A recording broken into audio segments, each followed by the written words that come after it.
England, 1802. A hush fell over the east corner of Whitehall Manor's grand ballroom as the Duke of Westfield entered, his mere presence commanding attention without effort.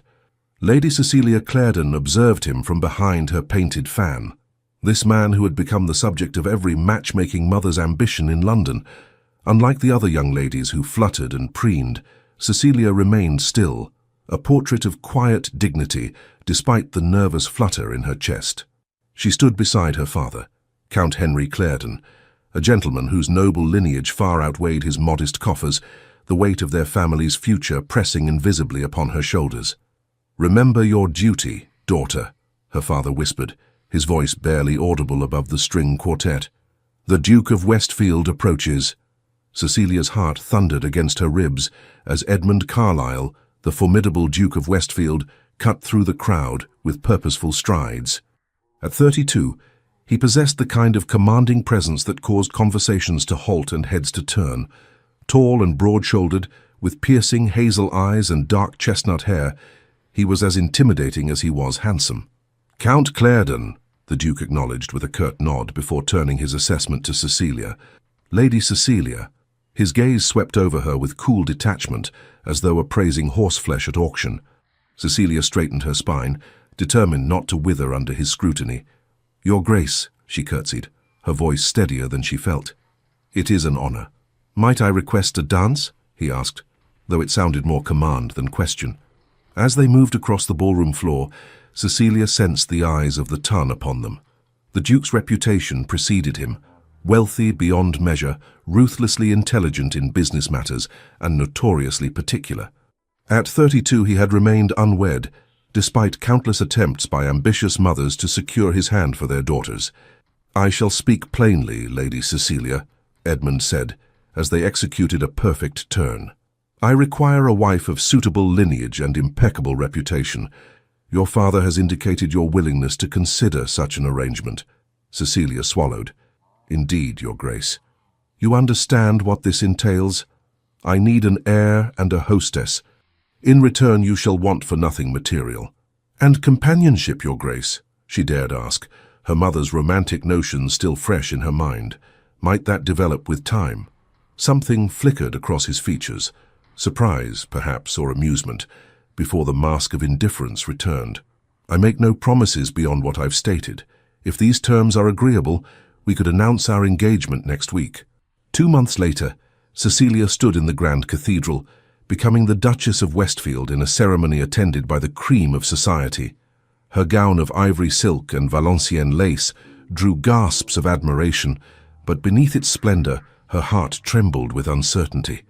Edmund recited his vows with the same efficiency he might dictate business terms. When he placed the wedding band upon her finger, a magnificent sapphire surrounded by diamonds, his touch was impersonal, his expression unchanged. "With this ring, I thee wed," he pronounced, the words hanging hollow between them. Later, at the lavish reception at one of the Duke's smaller London properties, Cecilia found herself seated beside her new husband, as a parade of well-wishers offered congratulations. Edmund acknowledged each with perfect courtesy, but betrayed no warmth, even as he introduced his bride. "Your Grace," an elderly countess leaned forward to whisper to Cecilia, "you must be overjoyed to have captured the most eligible bachelor in England." Cecilia smiled politely. "Fortune has smiled upon me indeed." As twilight fell and the celebrations continued, Cecilia's mother drew her aside, her eyes bright with unshed tears. "My darling, remember what I told you about marriage," Lady Eleanor Clarendon said, clasping her daughter's hands. "Patience bears the sweetest fruit. The Duke may seem distant now, but time and tenderness can soften the hardest heart." Cecilia nodded, clinging to this hope as she prepared to depart for Aldermere House, the Duke's ancestral home in the countryside. Perhaps, away from society's prying eyes, Edmund might reveal a different side of himself. But as their carriage rolled through the iron gates of the estate the following day, Edmund merely gestured to the imposing stone mansion before them. "Aldermere House has been in the Carlisle family for 6 generations, he stated, his tone more befitting a tour guide than a bridegroom. "Mrs. Fairchild, the housekeeper, will show you to your chambers and explain the running of the household. I have correspondence to attend to." And with that, He handed her down from the carriage and strode away, leaving Cecilia to face her new life alone. That night, as she sat at her dressing table while her lady's maid, Rose, brushed out her long auburn hair, Cecilia gazed at her reflection in the silvered glass. The Duchess of Westfield looked back at her, resplendent in a nightgown of finest silk, yet her eyes held a sadness that no title or luxury could disguise.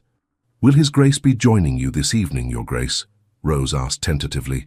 Cecilia's cheeks flushed. I am uncertain. Perhaps.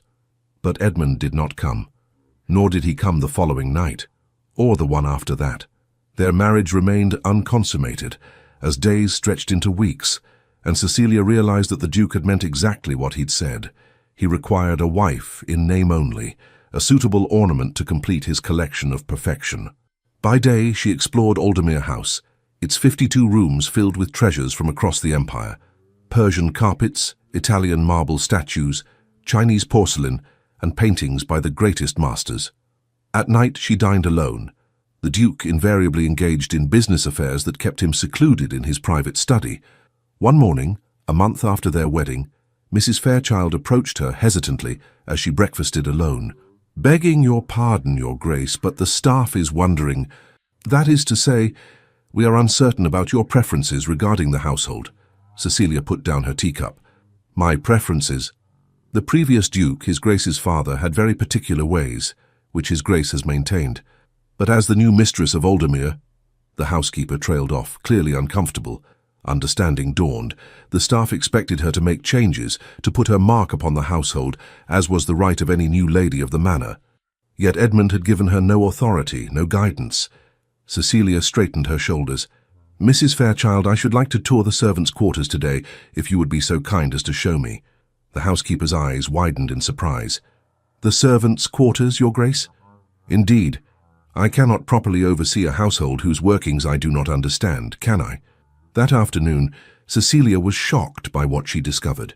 While the main house exuded opulence, the servants lived in cramped conditions with inadequate heating. The kitchen staff worked with outdated equipment, and the footmen shared beds in shifts. "Has it always been thus?" she asked Mrs. Fairchild. "The old Duke believed in economy below stairs, Your Grace," the housekeeper replied carefully. "And His Grace has been preoccupied with other matters." Cecilia nodded, her mind already working. "Please summon Mr. Wilson, the steward. I should like to review the household accounts." Over the next weeks, Cecilia quietly revolutionized life at Aldermere House.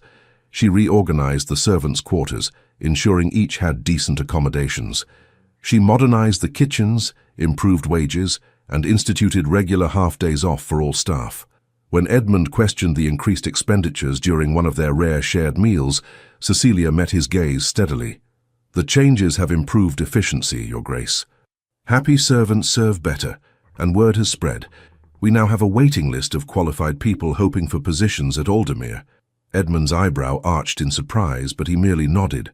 "Very well. You may continue as you see fit, provided the budget increases no further." It was the closest thing to approval he had offered since their wedding, and Cecilia seized the opportunity. "I should also like to reopen the East Wing drawing rooms for entertaining, if you have no objection. The spring season approaches, and I believe it would be appropriate to host some of our neighbours." "As you wish," he replied indifferently, "though I shall likely be in London on business." "Of course," Cecilia murmured, hiding her disappointment. As winter gave way to spring, Cecilia's gentle influence continued to transform Aldermere House. The gardens bloomed with new plantings, the great hall rang with music for the first time in decades, and the local gentry began to receive invitations to dine. Word spread of the Duke's enchanting young wife, whose kindness extended beyond the estate to the neighbouring villages. She established a small school for tenants' children, visited the sick with baskets of food and medicine, and personally intervened when an elderly couple faced eviction from their cottage. Still, Edmund remained distant, often absent in London for weeks at a time. When present, he was unfailingly polite, but revealed nothing of himself. Cecilia's attempts at conversation were met with monosyllabic responses or vague platitudes. One evening, finding herself unable to sleep, Cecilia wandered the corridors of the silent house and noticed light spilling from beneath the door of Edmund's study. Gathering her courage, she knocked softly. "Enter," came his voice, distracted and curt.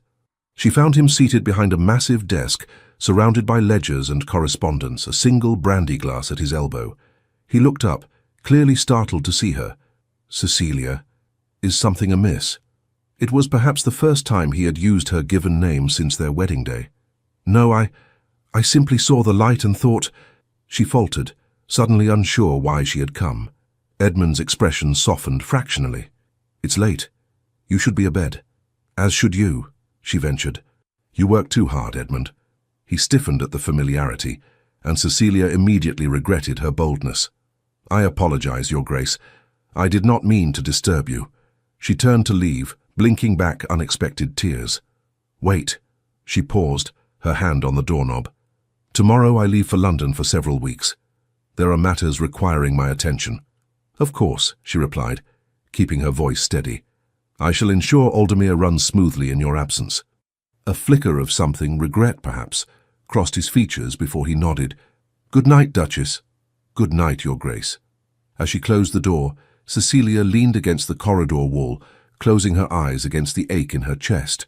6 months married and still a stranger to her own husband. Her mother's hopeful words about patience and tenderness seemed increasingly hollow.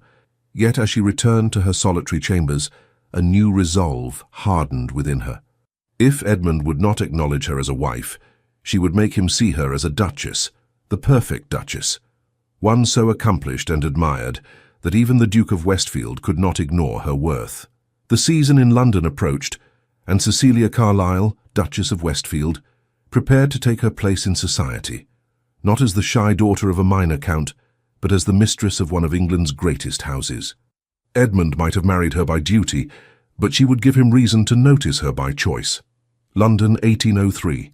The Carlisle townhouse on Grosvenor Square stood like a sleeping giant, its windows dark and shuttered, dust covers shrouding the elegant furniture within.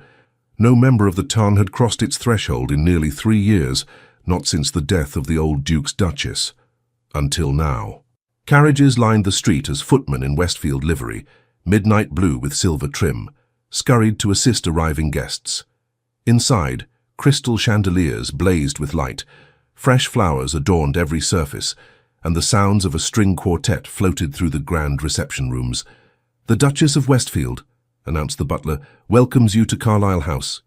Cecilia stood at the entrance to the ballroom, resplendent in a gown of celestial blue silk that complemented her fair complexion and brought out the deep azure of her eyes.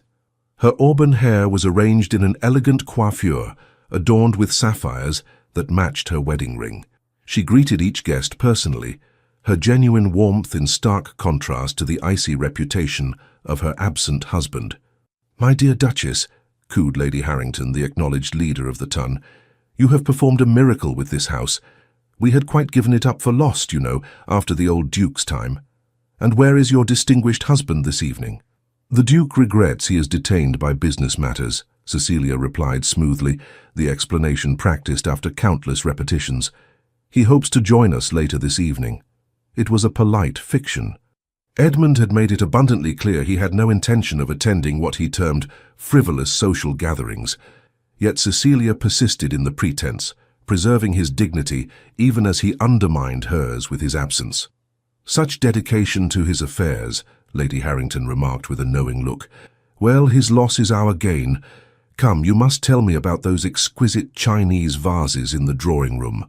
As the evening progressed, Cecilia circulated among her guests with practiced ease, introducing those who might benefit from acquaintance, smoothing awkward social moments, and ensuring all felt welcome. The supper she had planned featured dishes that soon had the ton buzzing, exotic flavors brought back from the Orient by the trading ships in which the Duke held interest. "The Duchess has quite transformed the dour Duke's household," she overheard one gentleman remark to another. "Who would have thought Westfield would choose such a lively creature?" "I wager he regrets it now," replied his companion with a chuckle. "Nothing worse than a wife who outshines her husband in popularity." Cecilia pretended not to hear, but the words stung. She had not set out to embarrass Edmund or compete with him. She had simply sought to fulfill her role as his duchess, to create a home and position of which he could be proud. By midnight, the ball was pronounced a resounding success. Even as the last guest departed, invitations were already being pressed into Cecilia's hands. Dinner parties, musicales, afternoon teas, garden fêtes. The Duchess of Westfield had arrived in London society, and she was a sensation. Returning to her chambers, exhausted but exhilarated, Cecilia found a letter waiting on her silver tray. She recognized Edmund's bold handwriting immediately and broke the seal with trembling fingers. "Duchess," it read formally, "word of your social triumph has reached me even at White's. I congratulate you on restoring the Carlyle name to prominence in society circles. My business affairs continue to require my presence elsewhere, but I trust you will represent our interests admirably in my absence. E." Cecilia sank onto her bed, the letter clutched in her hand. Not a word of genuine praise, not a hint of personal acknowledgement. Just another cool assessment, as if she were an investment that had performed adequately. "Rose," she called to her lady's maid, "please help me out of this gown, and then you may retire." Alone, dressed in her nightclothes, Cecilia moved to the window overlooking the square. Carriages still rolled past, bearing revellers home from other entertainments. The London season continued its relentless pace, an endless whirl of social obligations and carefully calculated appearances. Was this to be her life, perpetually performing for an audience that included everyone except the one person whose approval she truly sought? The next morning brought a visitor she had not expected. Her father-in-law's cousin, Lady Victoria Carlyle, an elderly widow who had once been a renowned beauty in her youth, arrived unannounced at the breakfast table. "Well, niece," she declared, helping herself to tea without waiting for an invitation, "you've set tongues wagging from Mayfair to Chelsea. The Perfect Duchess, they're calling you. Quite an achievement for a country girl." Cecilia smiled cautiously. "You're too kind, Lady Victoria." "Nonsense, I'm never kind. I'm honest, which is far more valuable." The older woman fixed her with a shrewd gaze. "The question is, what do you intend to do with this influence you've acquired?" "Do? I merely wish to fulfill my duties as Edmund's wife." Lady Victoria snorted. "My dear girl, power is never merely held. It must be wielded. Edmund may control the purse strings, but you now command something equally valuable, social currency. The real question is whether you possess the wisdom to use it wisely." Over the following weeks, Lady Victoria became Cecilia's unexpected mentor, guiding her through the treacherous waters of London society. Under her tutelage, Cecilia learned which charitable causes carried the most prestige, which political hostesses controlled access to Parliament's inner circles, and most importantly, how to navigate the complex web of alliances and rivalries that defined the ton. "Never align yourself too closely with any faction," Lady Victoria advised as they drove through Hyde Park during the fashionable hour. "A duchess stands above petty squabbles. Be gracious to all, intimate with few, and never reveal your true feelings except to those you trust absolutely." "And how does one determine who is trustworthy?" Cecilia asked, acknowledging the stream of gentlemen who bowed to their carriage. "In my experience, niece, one does not. One merely learns to keep one's own counsel." Lady Victoria's gaze sharpened. "Speaking of which, I understand my nephew remains conspicuously absent from your side." Cecilia's smile never faltered, though her heart clenched painfully. "His Grace has many responsibilities that claim his attention." The same was true of his father, yet the old Duke never missed an opportunity to parade my cousin, Edmund's mother, before society. He knew her value. Lady Victoria patted Cecilia's hand. "My nephew is intelligent in business matters but obtuse in personal ones. A family failing, I'm afraid." As May turned to June, Cecilia's star continued to rise. Her morning calls were eagerly anticipated, her patronage sought for musical performances and art exhibitions. Young ladies copied her gowns, her coiffures, even her manner of speech. Gentlemen composed poems to her beauty and grace, careful to remain just this side of propriety. Through it all, Cecilia maintained a dignified reserve. She was unfailingly gracious but never flirtatious, generous with her attention, but careful of her reputation. Not even the most determined gossip could find fault with her conduct. And still, Edmund stayed away. One afternoon, returning from a charity committee meeting for war widows, Cecilia was surprised to find Lady Victoria waiting in her drawing room. her expression grave. "You've heard the rumors, I presume?" the older woman asked without preamble. Cecilia removed her gloves slowly. "Which rumors might those be? There are so many in London." "Don't play coy, child. The whispers about Edmund and that Barrington woman." Cecilia's heart seemed to stop. "I'm afraid I don't—" "Diana Barrington, a widow of supposedly impeccable reputation, though I have my doubts. Edmund has been seen in her company repeatedly these past weeks." Lady Victoria's eyes softened with unusual compassion. "I thought you should hear it from someone who cares for you, rather than from the malicious tongues that delight in others' pain." Cecilia sank into a chair, her composure finally cracking. "Are they? No one knows with certainty. But they have been observed riding together in Richmond Park, and she has entertained him for private dinners at her home in Chelsea." Lady Victoria leaned forward. "What will you do?" What indeed? The question echoed in Cecilia's mind as she prepared for that evening's engagement, a musicale at the Countess of Reardon's, where half the ton would be in attendance. As her maid arranged her hair, Cecilia studied her reflection. The face that looked back at her was beautiful, yes, but it was also the face of a woman who had allowed herself to be cast aside, to be humiliated. The Perfect Duchess, they called her. What perfection was there in being the perfect fool? "Rose," she said suddenly, "bring me the emerald parure." The maid's eyes widened.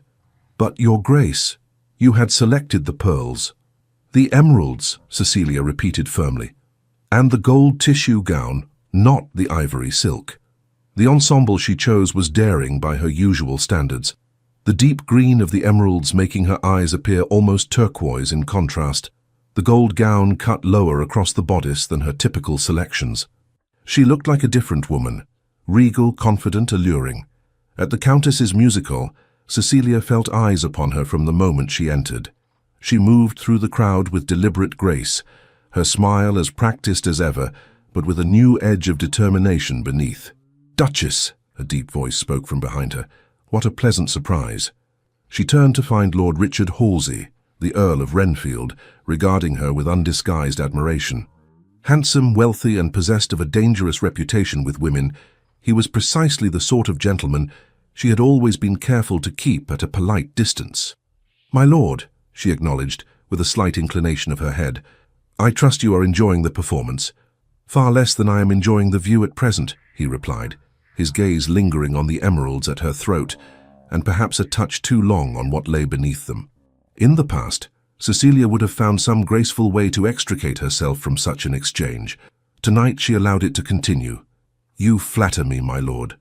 "Not at all. I merely speak the truth, which is that you outshine every other woman in London." He offered his arm. "Might I escort you to the refreshment room? I find myself suddenly parched." Cecilia hesitated only a moment before placing her gloved hand upon his sleeve. How could I refuse such a gallant invitation? As they made their way through the crowded rooms, Cecilia was acutely aware of the speculative glances and whispered comments that followed them. The Perfect Duchess, allowing herself to be singled out by London's most notorious rake. It would be all over the ton by morning. Let it be, she thought with a flash of defiance. Let Edmund hear how his neglected wife seeks attention elsewhere. But as Lord Halsey procured champagne for them both, his fingers brushing hers as he handed her the glass, Cecilia felt a wave of revulsion, not at his touch, but at her own pettiness. This was not who she was, not who she wished to be. Using another person to provoke jealousy in her husband would only diminish her own dignity, not enhance it. "My lord," she said, setting down her untouched champagne, "I fear I have remembered a prior engagement. Please excuse me." Confusion, then understanding, crossed his features. "Of course, Duchess, but should you ever find yourself with an unexpected vacancy in your schedule, my door is always open to you." The innuendo was unmistakable. Cecilia met his gaze coldly. "I think not, Lord Halsey. Good evening." She made her way back to the main salon with her head high, stopping to speak with acquaintances as though nothing untoward had occurred. But inside, her emotions churned like a tempest. Later that night, alone in her bedchamber, Cecilia paced the floor, the emeralds cast aside on her dressing table. What was she becoming? A bitter woman playing social games to wound an indifferent husband? The very thought repulsed her. No, she would not allow Edmund's coldness to transform her into someone she could not respect. If he chose to dishonor their vows with Mrs. Barrington, that was his failing, not hers. Sitting at her escritoire, Cecilia penned a carefully worded note to her husband, requesting his presence at the Devonshire's ball the following week, the culminating event of the season where all of society would gather. She made no mention of rumors or wounded feelings, simply expressed the hope that he might find time in his busy schedule to attend this one significant occasion. The response came 2 days later, a terse acknowledgement that he would endeavor to make an appearance, though he could not guarantee at what hour. It was more than she had dared hope for. That night, Cecilia slept peacefully for the first time in weeks. The Duke of Devonshire's annual midsummer ball was the pinnacle of the London season, the event by which all others were measured. The guest list was rigorously exclusive, the entertainment lavish, the supper sumptuous. To be invited was a mark of social acceptance. To be noted as a success, there could make one's reputation for years to come. Cecilia dressed with particular care, selecting a gown of deep royal blue silk that complemented her coloring without being ostentatious. Her only jewels were her sapphire wedding ring and a simple diamond necklace, elegant but understated, allowing her natural beauty to shine. She arrived fashionably late, escorted by Lady Victoria, who had appointed herself Cecilia's unofficial chaperone throughout the season. As they were announced at the entrance to the ballroom, a subtle hush fell over the assembled guests. "Chin up, shoulders back," Lady Victoria murmured. "Remember who you are, the Duchess of Westfield, wife to one of England's most powerful peers. A woman who had earned the respect of society through her own merits, not merely her husband's title." Cecilia glided into the room with serene confidence, acknowledging acquaintances with warm smiles and graceful nods. She accepted compliments on her appearance with modest thanks, deflected inquiries about Edmund's whereabouts with practiced ease, and maintained an outward calm that belied her inner anxiety. Would he come? And if he did, what then? The evening wore on.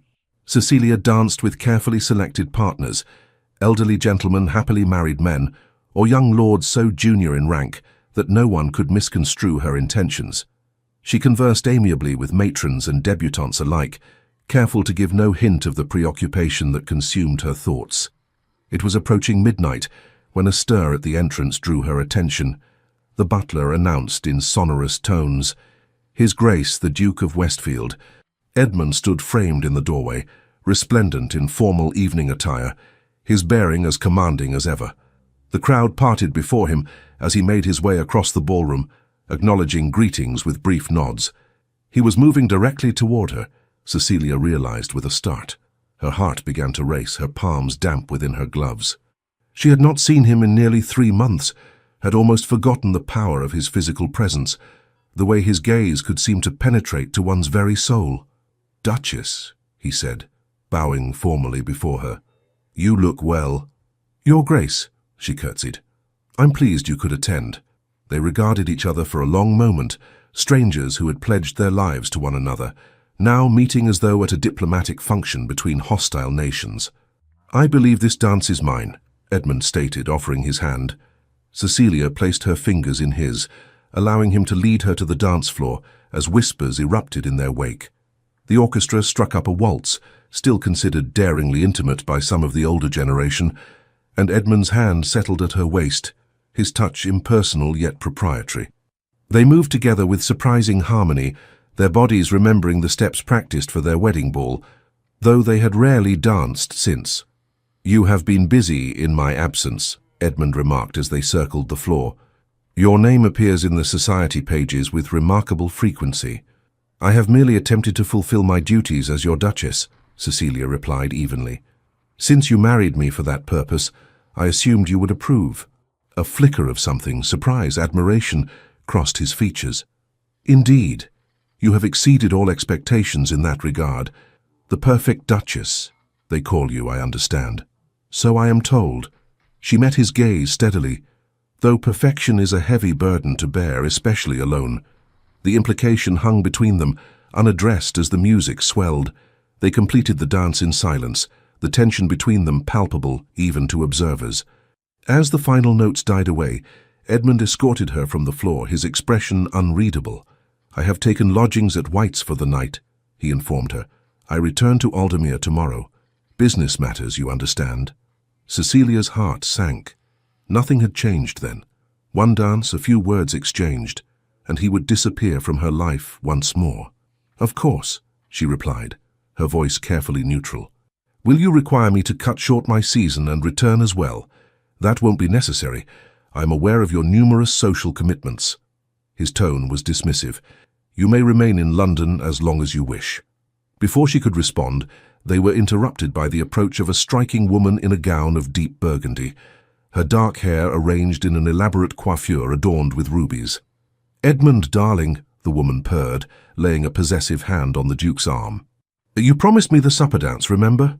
Cecilia felt as though she had been struck. This then must be Diana Barrington. She was beautiful in a bold, sensual way, everything Cecilia was not, with knowing eyes and a mouth made for secrets. Edmund stiffened almost imperceptibly. "Mrs. Barrington, may I present my wife, Her Grace, the Duchess of Westfield?" The widow's smile never wavered as she turned to Cecilia. "Your Grace, what an honor. I have heard so much about you." "How curious," Cecilia replied, her own smile firmly in place. "I have heard almost nothing about you." Mrs. Barrington's eyes widened fractionally at the subtle barb. "Edmund and I are old acquaintances. Our families have known each other for years." "Indeed. How fortunate for you both to have rekindled such a long-standing connection." Cecilia turned to her husband. "I should not wish to keep you from your promised dance, Your Grace. If you'll excuse me, I believe the Countess of Reardon was hoping to introduce me to her nephew." With a perfect curtsy she withdrew, her dignity intact, even as her heart shattered within her breast. She made her way through the crowd with practiced grace, stopping to exchange pleasantries as though nothing were amiss, while inside she burned with humiliation. He had brought his mistress to the same ball as his wife. The insult could not have been more deliberate or more public. From across the room she saw Lady Victoria watching her with concern. The older woman began to move toward her, but Cecilia gave a slight shake of her head. She could not bear sympathy at this moment. It would surely break the composure she was desperately maintaining. Instead, she slipped through a side door onto a deserted terrace, gulping the cool night air in an attempt to calm her racing pulse. Stars glittered overhead, indifferent to human sorrows, while the muted sounds of music and laughter drifted from the ballroom. "Duchess?" The voice startled her. Turning, she found Edmund standing in the doorway, his expression inscrutable in the shadows. "Your Grace," she acknowledged stiffly. "Have you misplaced your partner?" Edmund moved toward her, stopping an arm's length away. "Mrs. Barrington is not my partner, as you put it. She is the widow of a business associate who has been assisting me with certain financial arrangements." "How fortunate that business and pleasure can be so conveniently combined," Cecilia replied, unable to keep the bitterness from her voice. "You misunderstand the situation." "Do I?" She faced him squarely. "Then enlighten me, husband. Explain why all of London whispers of your frequent visits to her home. Why you spend your evenings in her company while neglecting your wife." Edmund's jaw tightened. "I owe you no explanations for how I conduct my affairs." "Affairs," an apt choice of words. Cecilia laughed, a brittle sound with no trace of humor. "You married me to be the perfect Duchess, to host your events, manage your household, provide you an heir. I have fulfilled 2 of those obligations admirably. The third, however, requires your presence in my bed, a place you have visited precisely once on our wedding night, and even then with such obvious distaste that you could not bring yourself to complete the act." Edmund stepped back as though she had struck him, shock evident in his features. Never had Cecilia spoken so boldly, so crudely, about intimate matters. "That is not," he began, but she cut him off. "Not what? Not true. We both know it is. You performed your husbandly duty with the same enthusiasm one might bring to signing a particularly tedious contract, then departed with obvious relief when it was finished, or rather, unfinished." Cecilia felt tears threatening but forced them back. She would not give him the satisfaction of seeing her weep. "I accepted our arrangement," she continued, her voice steadier now. "I understood you married me for convenience, not affection. But I did not agree to be humiliated before all of society, by your blatant disregard for our vows. Edmund was silent for a long moment, his expression hidden in the darkness. When he finally spoke, his voice was low and controlled. You are mistaken about Mrs. Barrington, but you are not mistaken about my failings as a husband. He took a step toward her. I have treated you unconscionably, Cecilia. For that, I apologize. The unexpected admission stole the wind from her sails. Of all the responses she had anticipated, contrition had not been among them. Why? She asked simply. Why marry me only to ignore me? What purpose did it serve? Edmund ran a hand through his hair, a surprisingly human gesture from a man who rarely displayed emotion. I needed a duchess, not a wife, he said finally. My position demanded it. The Westfield title requires an heir, and society expects certain appearances to be maintained. But why me? Cecilia persisted. There were dozens of eligible young women that season, many with larger dowries and better connections. A fleeting smile crossed his features. You were different. Quiet, but not meek. Observant. Your eyes missed nothing, yet you spoke no gossip. Your father's reputation for integrity, though his estate was modest. Edmund shrugged. You seemed suitable. Suitable, Cecilia repeated, the word like ash in her mouth. How flattering. It was not meant to be flattering or insulting. It was a practical decision. He turned away, gazing out at the darkened gardens. I did not anticipate that you would become what you have become. And what have I become, Edmund? She asked softly. He was silent for a long moment. Something I did not expect, he said finally. Someone who has earned the admiration of society not through my name, but through her own merit. He turned to face her again. Someone who makes me appear lesser by comparison. The admission hung between them, startling in its vulnerability. That was never my intention, Cecilia said. I know. Edmund took a step closer. Mrs. Barrington is not my mistress, Cecilia. She is a financial agent. A role she assumed after her husband's death left her with substantial business interests but little knowledge of how to manage them. I have been helping her establish herself independently in exchange for her assistance with certain delicate negotiations involving foreign investments. You expect me to believe that your frequent private dinners with a beautiful widow are merely business engagements? Cecilia's voice held a note of incredulity. I expect you to believe the truth, Edmund replied evenly. Diana Barrington poses as a frivolous society widow, but beneath that facade lies one of the shrewdest financial minds I have encountered. Her late husband's shipping concerns give her access to information from the continent that is invaluable in these uncertain times. With Napoleon's ambitions growing daily, Cecilia studied his face, searching for signs of deception. Even if what you say is true, why the secrecy? Why not simply tell me? Because the success of our ventures depends upon discretion. If it were known that a woman was involved in such significant financial dealings, he shook his head. Society would never accept it. Her reputation would be ruined and our business interests compromised. It was plausible, Cecilia had to admit. Unconventional, certainly, but not impossible. Yet something still did not make sense. That explains your association with Mrs. Barrington, perhaps. It does not explain why you have avoided my company so assiduously since our wedding day. Edmund's expression shuddered. That is a separate matter. Not to me, Cecilia insisted. Not when I have lived as little more than a ghost in your house, wondering what defect in me repelled you so thoroughly that you could barely stand to be in the same room. There is no defect in you, he said sharply. The deficiency is mine alone. Cecilia waited, but he offered no further explanation. The sounds of the orchestra drifted through the open doors, another waltz beginning, another opportunity for couples to share the intimacy of the dance floor. I should return, she said finally, disappointment a leaden weight in her chest. Lady Victoria will be concerned about my prolonged absence. As she moved toward the terrace doors, Edmund's voice halted her. I leave for Aldermere tomorrow, as I mentioned. I would appreciate it if you would join me. There are matters we should discuss that cannot be adequately addressed in London, where we are constantly observed. Cecilia turned back, surprised by the request. You wish me to abandon the season early.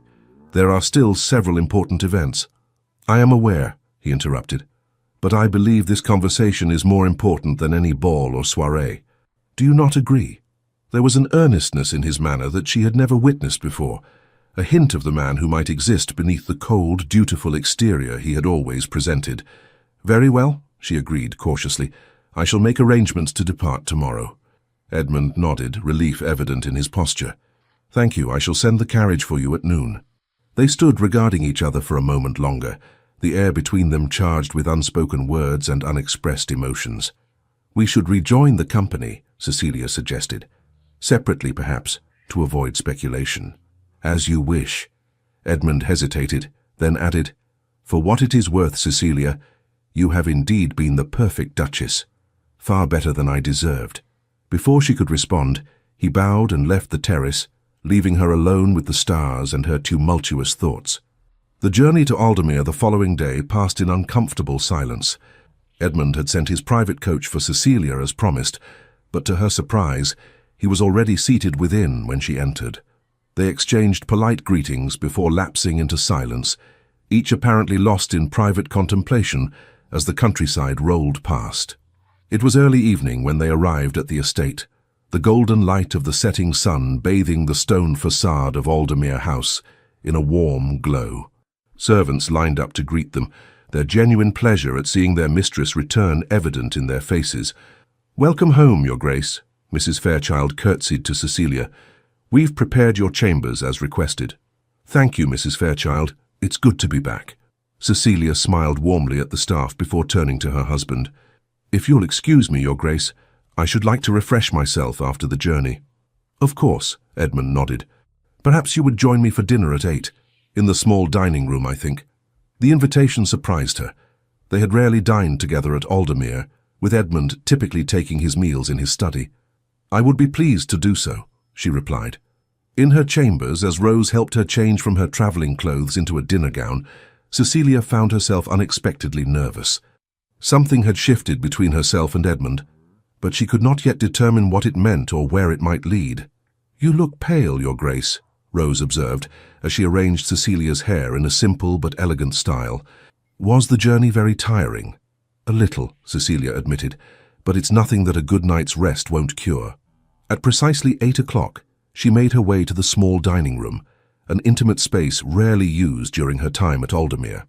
To her surprise, Edmund awaited her personally rather than having a footman show her in. "Cecilia," he greeted her, moving forward to pull out her chair, "you look lovely this evening." "Thank you," she replied, disconcerted by this unexpected gallantry. "Aldermere appears to be thriving in our absence. The gardens looked particularly fine as we arrived. Credit must go to your instructions, I believe. The head gardener speaks of little else but Her Grace's vision whenever I encounter him." Edmund took his seat opposite her, as a footman poured wine for them both. The meal proceeded with surprisingly comfortable conversation about the estate, the recent improvements Cecilia had instituted, and the progress of various charitable projects she had established in the surrounding villages. Edmund listened attentively, asking thoughtful questions and offering occasional suggestions. It was only as dessert was served that he steered the conversation toward more personal matters. "I owe you an explanation," he said abruptly, setting down his fork, "for my behavior these past months." Cecilia placed her own utensils on her plate, her appetite suddenly gone. "I'm listening." Edmund signaled the footman to withdraw, waiting until they were truly alone before continuing. "My first marriage was not a happy one," he said quietly. Cecilia stared at him in shock. "Your first marriage? I don't understand." "Few do." It was deliberately kept quiet, a youthful indiscretion, quickly annulled but with consequences that have shaped my life ever since. Edmund's gaze was fixed on the middle distance, as though seeing into the past. I was 22, newly graduated from Oxford. Against my father's wishes, I married Caroline Devereux, the daughter of a wealthy merchant. We had known each other barely 3 months. Cecilia listened, stunned. Nothing in Edmund's background had hinted at a previous marriage. "What happened?" "She was—" Edmund hesitated, searching for words. "She was not what she seemed. The sweet, innocent girl I believed I had married revealed herself to be calculating and cruel. She had targeted me for my title, my fortune, caring nothing for me as a man." His jaw tightened at the memory. When she realized that my father had cut off my allowance as punishment for my disobedience, she sought comfort elsewhere, with multiple men, including my closest friend. "Oh, Edmund," Cecilia murmured, understanding beginning to dawn. "The marriage was annulled within 6 months. My father used his influence to keep the scandal contained. Officially, the union never happened. Caroline received a settlement in exchange for her discretion and disappeared to the continent." Edmund took a long swallow of wine.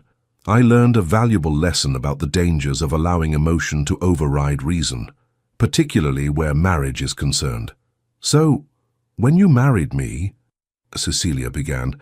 "I approached it as a business arrangement," Edmund confirmed. "No emotional entanglements, no opportunities for disappointment or betrayal. A practical union between two people with complementary needs." "And our wedding night?" Cecilia asked, emboldened by his candor. "Your reluctance?" A flush crept up Edmund's neck. "That was, complicated. I had vowed never to put myself in a position of vulnerability again, to maintain distance." He met her eyes directly. "But you were so trusting, so innocent. I found I could not complete our union as expected, without feeling I was somehow tainting something pure with my cynicism. So I withdrew, telling myself it was for the best, that maintaining emotional distance was essential." "Yet you still need an heir," Cecilia pointed out. "Yes, I had planned to address that obligation once I had fully secured my business interests, when I could approach the matter with appropriate detachment." He grimaced. "It sounds cold-blooded," explained aloud. "It is," Cecilia agreed, "though I begin to understand your reasoning, misguided as it was."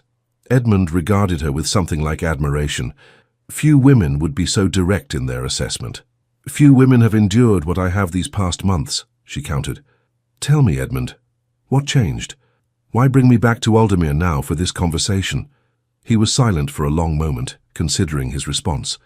"When I first began hearing reports of your success in London, the Perfect Duchess they called you, I felt a measure of satisfaction.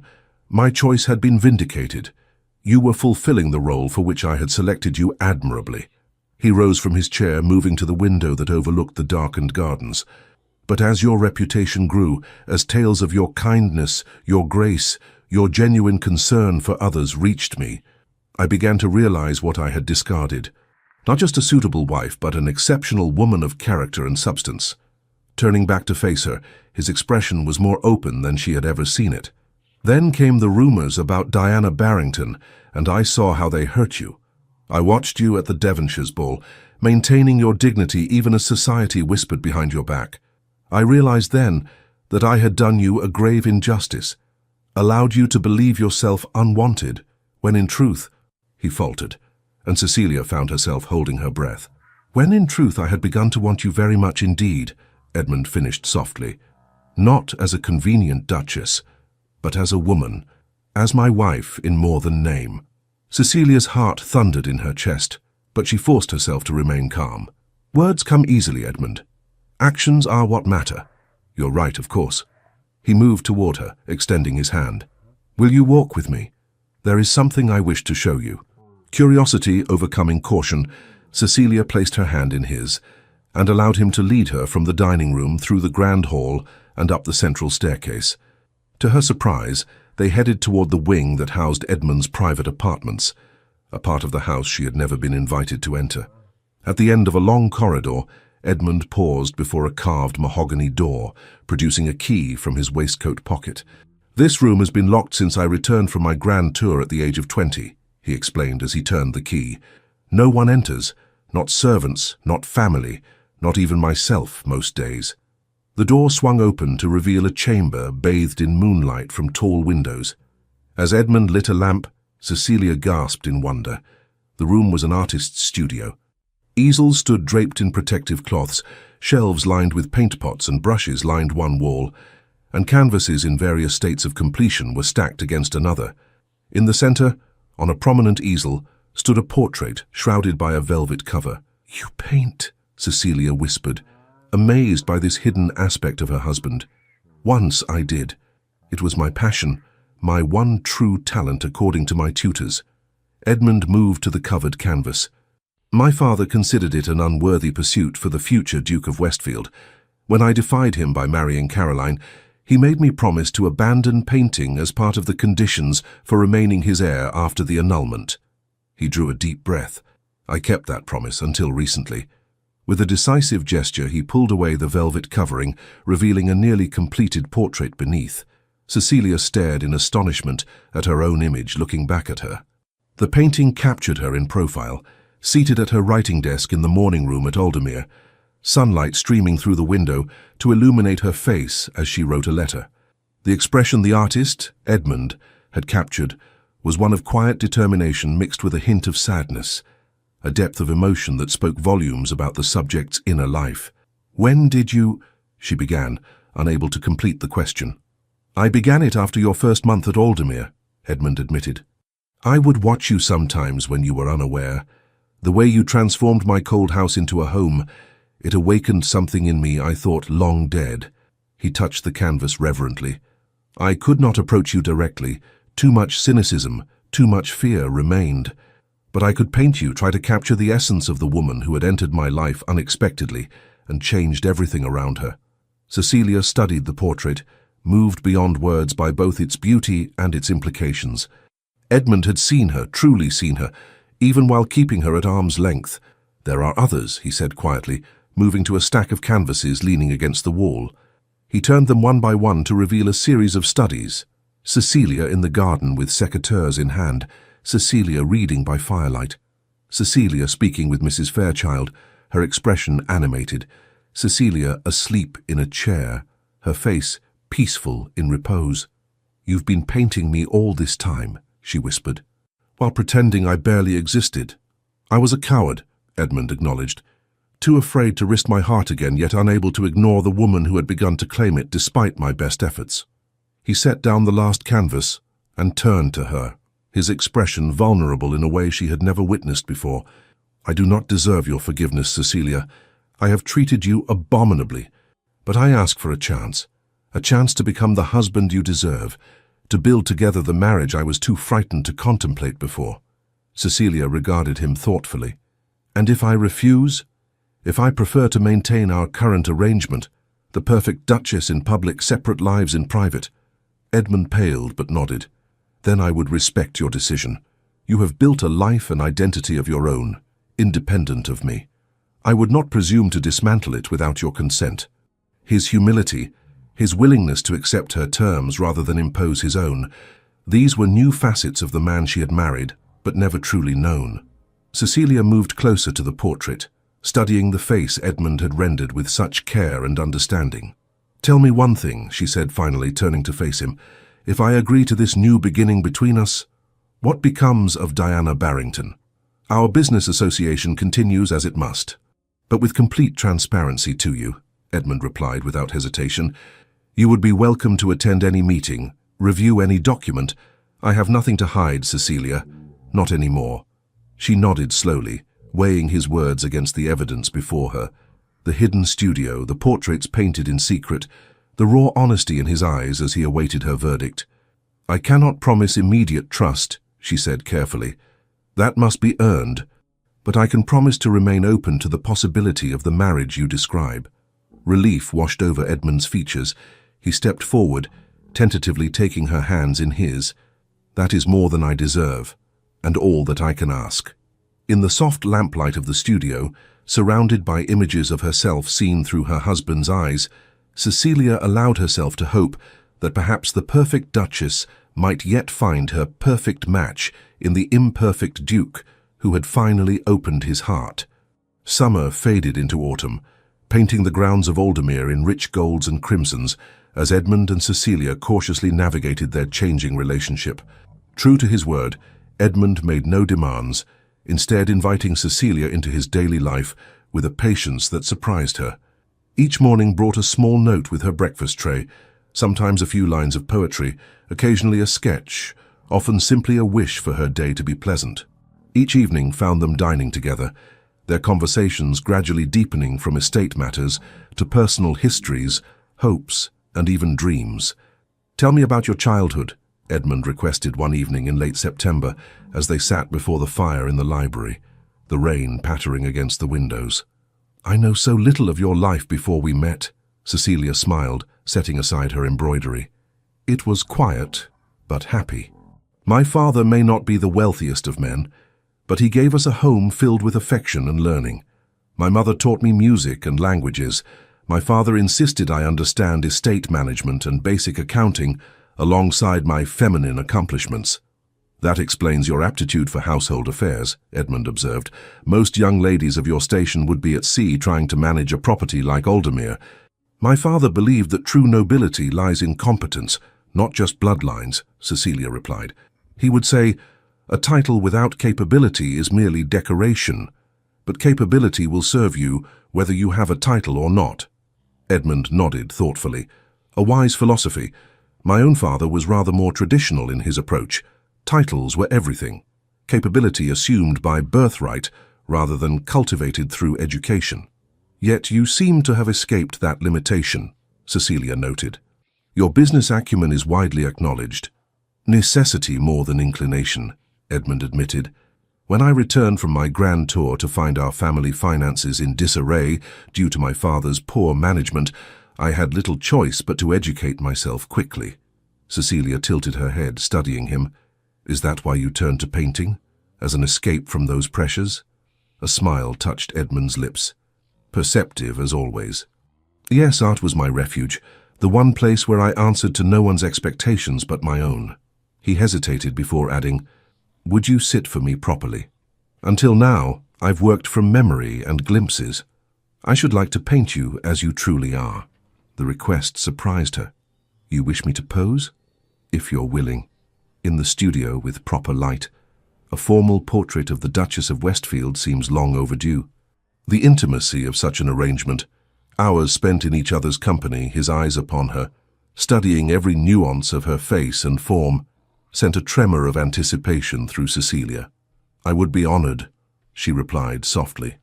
The following afternoon found Cecilia seated by the large north-facing window of Edmund's studio, dressed in a gown of deep emerald silk that complemented her auburn hair and fair complexion. Edmund moved about the room with easy confidence, arranging her pose, adjusting the fall of light, his manner professional yet touched with a warmth that made her heart quicken.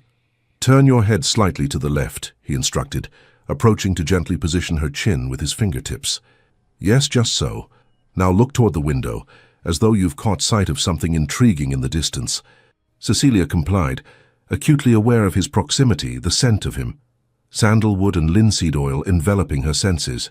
Perfect, he murmured, his breath warm against her cheek, before he withdrew to his easel. Now, if you can maintain that position comfortably. I believe I can manage, she assured him, settling into the pose. As Edmund began to sketch, his expression transformed, the reserve that typically characterized his features giving way to intense focus and quiet passion. His eyes moved constantly between her and the canvas, his hand sure and swift as it traced the contours of her face. May I speak, or will it disturb your concentration? Cecilia asked after several minutes of silence. Edmund glanced up, a small smile playing at his lips. Please speak. In fact, I prefer it. Your face is most alive when you're engaged in conversation. Tell me when you first knew you had artistic talent, she suggested. Edmund considered as he continued to work.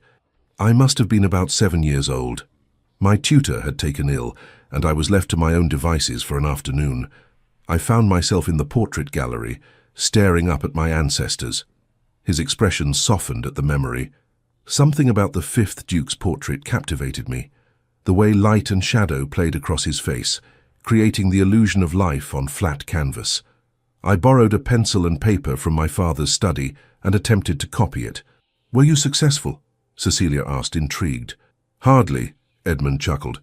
It was a child's crude sketch, but my mother happened upon me and saw something in my efforts.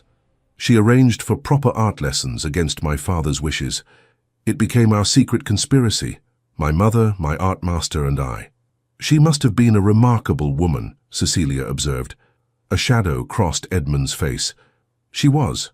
Kind, gentle, but with a core of steel when it mattered most. She died when I was 15, consumption. My father never recovered from her loss. Perhaps that's why he grew so rigid, so uncompromising. I'm sorry, Cecilia said softly. I lost my younger sister to the same disease when I was 12. Eleanor was only 9. Edmund's hand paused, his eyes meeting hers with genuine empathy. You never mentioned a sister. The pain was too fresh, even years later, Cecilia admitted. My parents rarely speak of her still. But she was beautiful, full of laughter and mischief. Sometimes I wonder what kind of woman she might have become. What are your most treasured memories of her? Edmund asked, resuming his work. No one had ever asked Cecilia about Eleanor in such a direct yet gentle way. The question opened a floodgate of recollections, shared secrets, midnight feasts, imaginary worlds created beneath the apple trees in their garden. As she spoke, Edmund listened attentively, his brush moving with sure strokes across the canvas.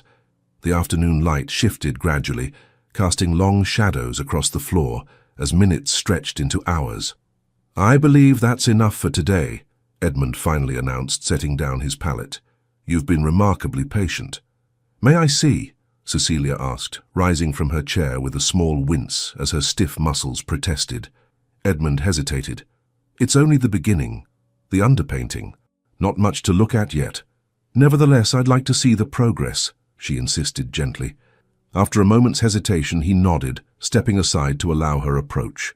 Cecilia moved to stand beside him, their shoulders almost touching as they regarded the canvas together. The image emerging from Edmund's brushes took her breath away. Though indeed just beginning, the portrait already captured something essential about her. Not merely her physical appearance, but a quality of spirit that she herself might not have recognized without seeing it through his eyes. Edmund, she whispered, it's extraordinary. He shook his head. It merely reflects what is before me. Their eyes met, and Cecilia found herself unable to look away. Something passed between them, a current of understanding, of mutual recognition that transcended words. Edmund reached out slowly, brushing a strand of hair from her cheek, with fingers still stained with paint. Cecilia, A sharp knock at the door shattered the moment. They stepped apart as Edmund called, Enter. Wilson, the steward, appeared, his expression apologetic. Forgive the interruption, Your Grace, but an urgent message has arrived from London. Mr. Harrison indicates it requires your immediate attention. Edmund frowned. Very well, I shall be down directly. As Wilson withdrew, Edmund turned back to Cecilia, with regret evident in his features. Business matters, always at the most inopportune moments. Of course, she nodded, composing herself. Duty calls. Would you be willing to sit again tomorrow? He asked, uncertainty in his voice that she found strangely endearing in a man usually so decisive. I would like that very much, Cecilia replied with a smile. That evening at dinner, Edmund seemed preoccupied, responding to Cecilia's conversational overtures with distracted politeness. Finally, as the dessert course was cleared, he addressed the elephant in the room. I apologize for my inattention, he said.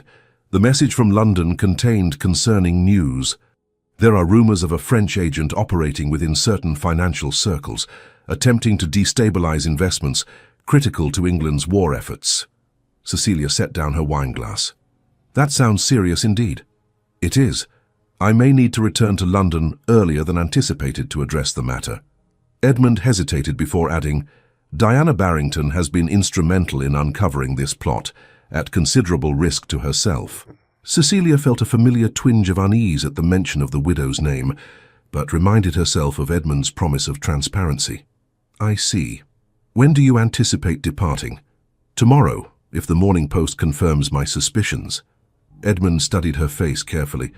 I had hoped, that is, I wondered if you might consider accompanying me. The invitation surprised her. You wish me to join you in London?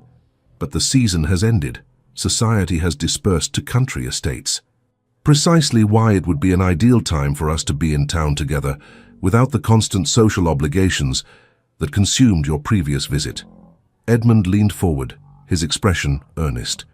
I would like you to meet with Diana properly, to understand the nature of our association and perhaps to witness the business side of my life as I have begun to appreciate the domestic side of yours. Cecilia considered the proposal. Part of her recoiled at the thought of facing the woman who had featured so prominently in London gossip about her husband. Yet another part, the part that had begun to hope for true partnership in her marriage, recognized the significance of Edmund's invitation. "Very well," she agreed finally. "When shall we depart?" Relief washed over Edmund's features. "Thank you. If circumstances require it, we shall leave tomorrow afternoon. I'll have the staff prepare." The following morning brought confirmation of Edmund's concerns in the form of a coded message from his solicitor. By mid-afternoon, their trunks were packed, the carriage waiting in the circular drive before Aldermere's imposing facade. As they settled into the well-sprung vehicle for the journey to London, Cecilia noted a leather portfolio tucked beside Edmund on the seat. "Work to occupy you during the journey?" she inquired. Edmund glanced at the portfolio, then back at her with an almost boyish smile. "Not exactly. I thought perhaps we might discuss these together." Opening the leather case, he withdrew several sheets of paper covered with architectural drawings and notes. "Plans for Aldermere?" Cecilia asked, leaning forward with interest. "Yes, I've been considering renovations to the east wing, modernizing the family apartments, adding more windows to capture the morning light." Edmund spread the papers between them. "I value your opinion on the matter, as you'll be the one overseeing the work while I attend to business concerns." The casual confidence in her capabilities, the assumption of her continued presence and influence at Aldermere, these spoke volumes about the shift in Edmund's perspective. He was no longer merely accommodating her presence in his life, he was actively incorporating her into his future plans. As the carriage rolled toward London, they bent their heads together over the drawings, discussing possibilities, sharing ideas, finding common ground in the practical details of creating a more comfortable home. The journey passed swiftly, the miles falling away as their conversation flowed easily from topic to topic. By the time they reached the outskirts of London the following day, Cecilia realized with some surprise that she had spent nearly 24 hours in Edmund's exclusive company without a moment of the awkwardness or tension that had characterized so much of their marriage. The Carlisle townhouse on Grosvenor Square welcomed them with polished efficiency, the staff clearly delighted by the unexpected arrival of both master and mistress. Dinner was served in the small dining room, an intimate affair that concluded with Edmund reluctantly excusing himself to attend to urgent correspondence. "Business cannot wait, I'm afraid," he apologized, pressing her hand briefly. "But tomorrow, if you're agreeable, I should like to introduce you to certain aspects of my work that have remained separate from our marriage until now." "I look forward to it," Cecilia replied, finding that she meant it sincerely. The following morning, after a light breakfast, Edmund escorted Cecilia not to his own offices in the city as she had expected, but to a modest townhouse in a quiet street near St. James's Park. A discreet brass plate beside the door read simply, "Barrington Associates." Edmund caught her hesitation as they approached the entrance. "Diana conducts her business here, away from prying eyes. Few would think to look for significant financial transactions in such an unassuming location, or under a woman's direction." Before Cecilia could respond, the door opened to reveal a soberly dressed clerk, who bowed respectfully. "Your Grace, Mrs. Barrington is expecting you in the upper office." They were shown to a well-appointed room on the second floor, where Diana Barrington sat behind a large desk covered with ledgers and correspondence. She rose as they entered, her expression revealing momentary surprise at Cecilia's presence. "Edmund, I didn't realize," she began, before collecting herself with admirable poise. "Your Grace, how lovely to see you again under more favorable circumstances." Cecilia inclined her head gracefully. "Mrs. Barrington, my husband speaks highly of your business acumen." If Diana was taken aback by this direct acknowledgement of her unconventional role, she concealed it well. "Your husband exaggerates my modest talents. Please, both of you, be seated. We have much to discuss." Over the next hour, Cecilia observed in fascination as Edmund and Diana reviewed intelligence reports, financial projections, and correspondence intercepts that painted a disturbing picture of French attempts to manipulate the London markets ahead of a planned naval offensive. "Our agent in Paris confirms that Napoleon intends to strike at British shipping in the Channel within the month," Diana explained, indicating a coded message. "If they succeed in depressing certain stocks beforehand, the resulting panic could cripple our ability to finance the fleet's response." "We must move carefully," Edmund mused, studying the documents before him. "Too obvious a counter-strategy will alert them to our awareness." Precisely why I've begun gradually shifting investments through multiple intermediaries. Diana nodded. Small movements, nothing to draw attention, but collectively significant. Cecilia listened attentively, impressed by the woman's sharp intelligence and strategic thinking, qualities society would never glimpse beneath her carefully maintained facade of frivolous widowhood. You mentioned concerned parties in the Admiralty, Edmund prompted. What progress on that front? Diana glanced briefly at Cecilia before responding. Admiral Harrington has agreed to meet, but only under the most discreet circumstances.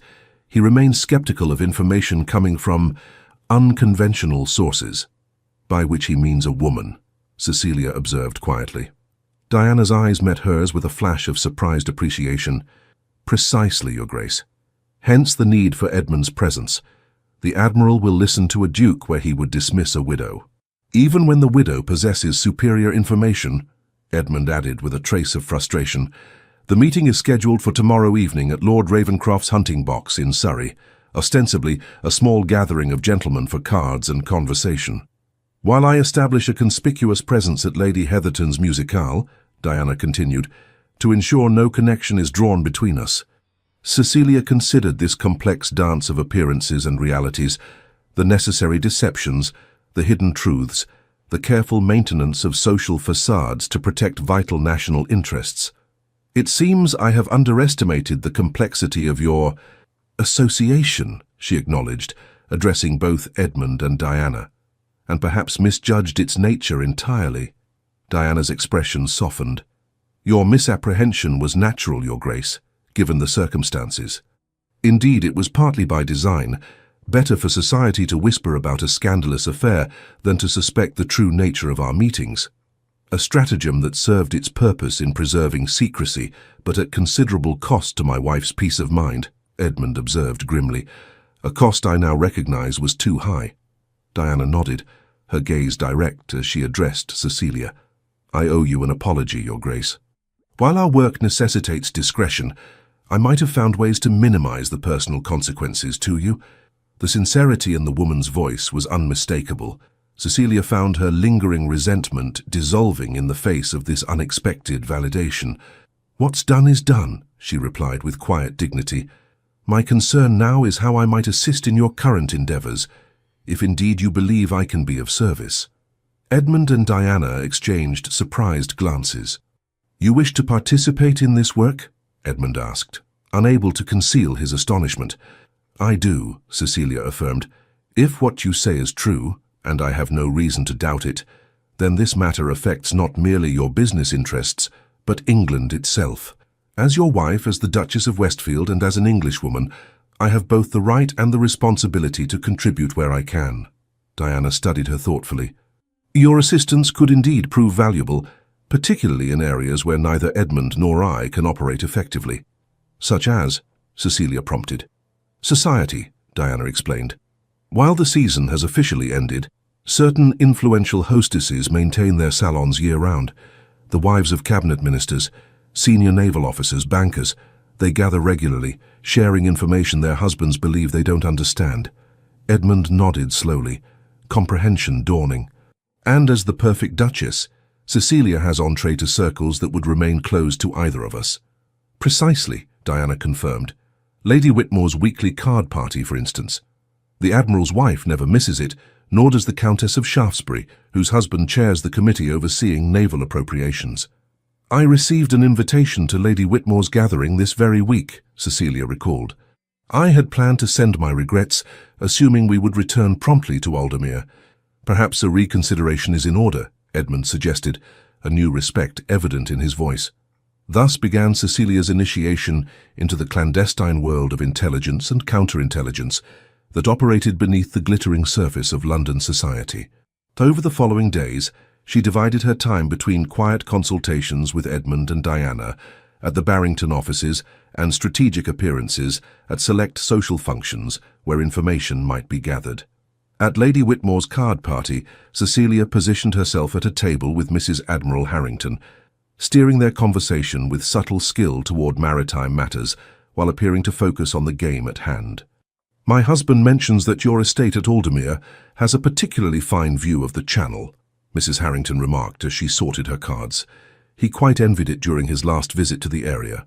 Indeed, on clear days we can see the naval patrols quite distinctly, Cecilia replied casually, though I understand they may soon be redeployed eastward. At least, so I gathered from Lord Shaftesbury's comments at dinner last week. Mrs. Harrington's eyes flickered briefly. How curious. My husband indicated precisely the opposite, a strengthening of the Western approaches. But perhaps plans have changed since we last spoke. She played her card with perhaps more force than necessary. The Admiralty adjusts its strategies daily in these uncertain times. This seemingly innocent exchange, when reported back to Edmund and Diana, confirmed their suspicions of divided counsel within the Admiralty itself, some officers aware of French plans and preparing accordingly, others deliberately misinformed, perhaps by the very agent they sought to identify. You have a remarkable talent for this work, Diana observed with genuine admiration after Cecilia recounted the conversation. The ability to extract information, while appearing merely to engage in polite conversation, is rare indeed. Years of navigating society have their uses, it seems, Cecilia replied with a small smile.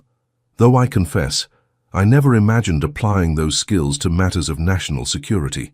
As they worked together over the following weeks, Cecilia found her initial wariness of Diana Barrington transforming into reluctant respect, then genuine admiration.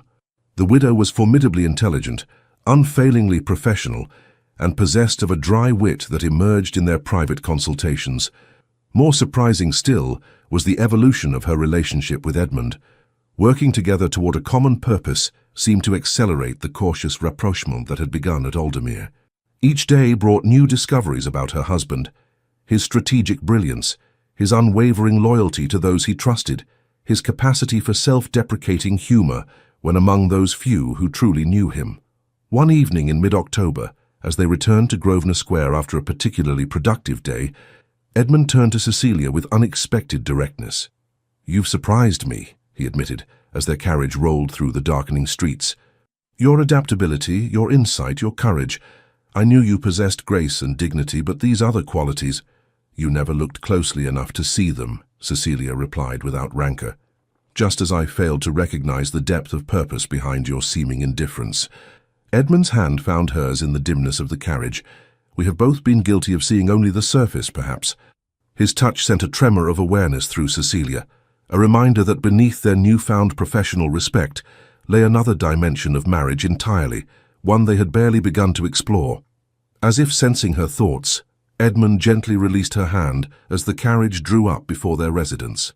"Diana believes we are close to identifying the French agent," he said, his tone shifting to business. "The evidence points increasingly towards someone within the banking community, possibly Harrington's own financial advisor." "Rothwell?" Cecilia asked, recalling the taciturn gentleman who had accompanied the Admiral to several social functions. "He seemed excessively interested in my conversation with Lady Shaftesbury about the East India Company's latest dividend reports." "Precisely. We need confirmation before acting, however. The consequences of a false accusation would be severe." The opportunity for such confirmation came sooner than expected. 2 days later, an invitation arrived for the Duchess of Westfield to attend a small dinner party at the home of Lord and Lady Harrington in honor of several distinguished naval officers newly returned from the West Indies. "This is providential," Diana declared when Cecilia shared the news during their morning meeting. "Rothwell will certainly be present, as he manages the Admiral's personal investments, as well as advising on naval financial matters. If Rothwell is indeed our French agent, he'll be alert to any obvious scrutiny," Edmund cautioned. "We must proceed with extreme care." A plan was devised whereby Cecilia would engage Rothwell in conversation about certain shipping investments. Specifically, vessels whose schedules and routes were classified information, but which had recently been targeted with suspicious precision by French privateers. The evening of the dinner found Cecilia attired in a gown of sapphire blue silk that complemented her eyes and emphasized her status as the Duchess of Westfield. Edmund, resplendent in formal evening attire, escorted her into the Harringtons' residence with proud solicitude that was only partly for show. "The Duke and Duchess of Westfield," announced the butler as they entered the drawing-room where guests had gathered before dinner. Admiral Harrington, a robust man with weather-beaten features and direct blue eyes, greeted them warmly. "Your Grace, delighted you could join us. And Westfield, didn't expect to see you tonight. Thought you'd still be in the country." "London business required my attention," Edmund replied smoothly. "I could hardly allow the Duchess to attend without me when I learned of your distinguished guests." Introductions followed. Naval officers with tales of Caribbean engagements, political figures with connections to the Admiralty, and various society fixtures whose presence lent the gathering appropriate luster. Among them, as anticipated, stood Howard Rothwell, financial advisor to half the naval establishment and several prominent banking houses. "Your Grace," Rothwell bowed to Cecilia, his manner impeccably correct. "Your reputation for grace and discernment precedes you. I trust Aldermere continues to flourish under your stewardship?" "Most kindly, Mr. Rothwell," Cecilia replied with a warm smile calculated to put him at ease. "Though I confess, the management of such an estate involves financial complexities I find occasionally challenging. Perhaps I might impose upon your expertise later this evening. I understand from Lady Harrington that there are few minds sharper than yours when it comes to investment matters." Rothwell preened visibly at the flattery. "It would be my honor, Your Grace. Always delighted to be of service to a lady of such discernment." As they moved into dinner, Cecilia noted with satisfaction that she had been seated at some distance from Edmund, a fortunate arrangement that would allow them to observe different conversations and compare notes later. Even more fortuitously, Rothwell was placed directly opposite her, with Lady Harrington between them at the round table. Throughout the soup and fish courses, Cecilia engaged in general pleasantries with her dining companions, careful to present herself as charming, but not particularly informed on weighty matters. By the time the main course was served, a magnificent saddle of venison with appropriate accompaniments, Rothwell had visibly relaxed his guard, clearly categorizing her as a decorative society hostess rather than a woman of substance. It was during the dessert course, a particularly fine trifle that had the naval officers competing for seconds, that Cecilia made her calculated move. "Mr. Rothwell," she inquired innocently, "I wonder if you might advise me on a small investment matter. The Duke has granted me a modest sum to manage independently, and I confess I am torn between the conventional wisdom of land purchase and the potentially greater returns of maritime ventures." Rothwell dabbed his lips with his napkin, clearly flattered by the request. "A thoughtful dilemma, Your Grace. While land will always hold its value, certain shipping opportunities currently offer exceptional returns, particularly vessels trading with our colonies in the West Indies." "How fascinating," Cecilia replied, her expression one of earnest interest. "I had heard something similar from Lady Carrington last week. She mentioned her husband had invested heavily in the Mercury fleet, though I gather their sailing schedules have recently become somewhat erratic." The Mercury vessels were, in fact, naval supply ships disguised as merchant vessels, information known only to the Admiralty and their closest advisors. Any knowledge of their true schedules would indicate access to classified information. Rothwell's expression flickered momentarily before smoothing into practiced blandness. "The Mercury line. Yes, I believe they've had some navigational challenges of late, changed their routes quite significantly as I understand it." "Indeed?" Cecilia maintained her air of innocent inquiry. "How curious." Lord Carrington seemed quite confident they would maintain their original course, through the Southern Passage and directly to Barbados, I believe he said. This was a deliberate falsification. The Mercury ships had been secretly rerouted to approach Barbados from the north, a fact known only to the highest naval authorities. "Well, Lady Carrington may have misunderstood her husband," Rothwell replied, a hint of condescension entering his tone. "These matters are often confused in the retelling, particularly by ladies unfamiliar with maritime affairs." "Perhaps you're right," Cecilia conceded with a self-deprecating smile. "Though I could have sworn Lord Carrington mentioned a specific date, the 15th of November, for their arrival. Something about a particularly valuable cargo of... what was it? Oh yes, medical supplies and specialized equipment." The trap was set. The 15th was indeed the scheduled arrival date, but the cargo was munitions, not medical supplies. If Rothwell corrected her on the cargo but confirmed the date, it would suggest he had access to the legitimate schedule. If he attempted to misdirect her on the date, while seeming to know the true nature of the cargo, It would strongly indicate he was passing false information to the French. Rothwell's fork paused halfway to his mouth. Medical supplies? That is, I believe the Mercury vessels typically carry a variety of cargoes, though I couldn't speak to specific sailing dates, of course. He forced a chuckle. Such operational details are hardly the province of financial advisors. But there had been a telling hesitation, a moment when calculation had visibly crossed his features as he decided how to respond. More damning still was the slight flush that had crept up his neck, betraying his discomfort with the unexpected line of questioning. Cecilia nodded pleasantly and allowed the conversation to drift to other topics. But she had seen enough. Rothwell knew more than he should about the Mercury ships, had reacted to her mention of the correct date, and most tellingly, had not corrected her deliberate error about the cargo.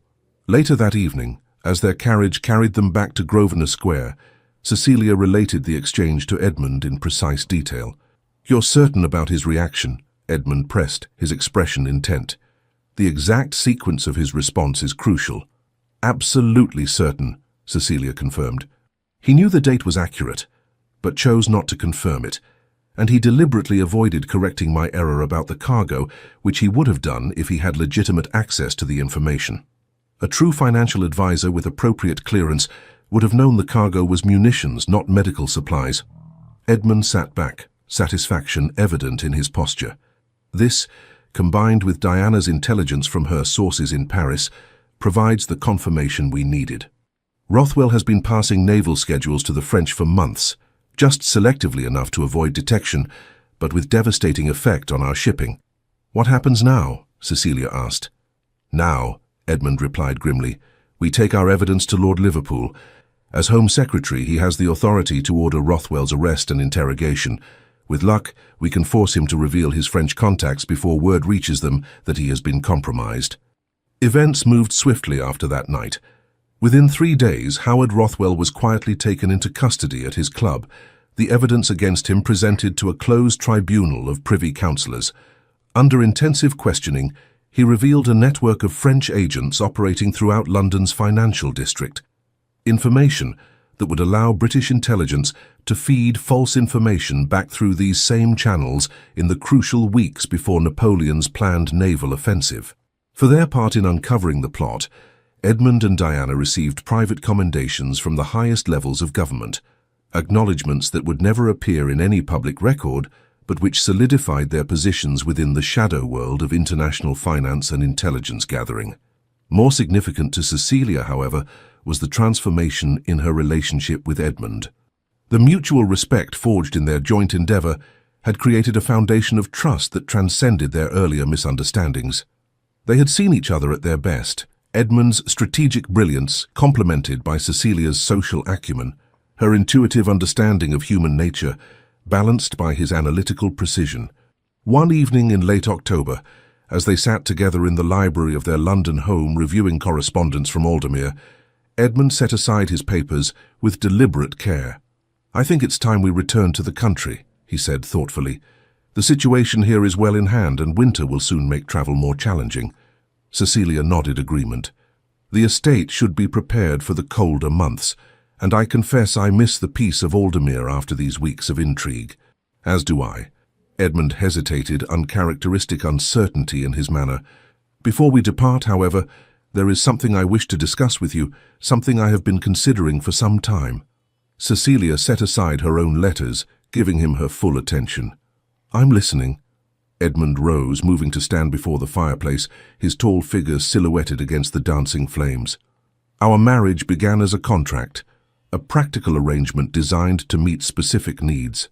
You have fulfilled your part of that bargain with a grace and dignity that has earned you the admiration of all society." He turned to face her directly.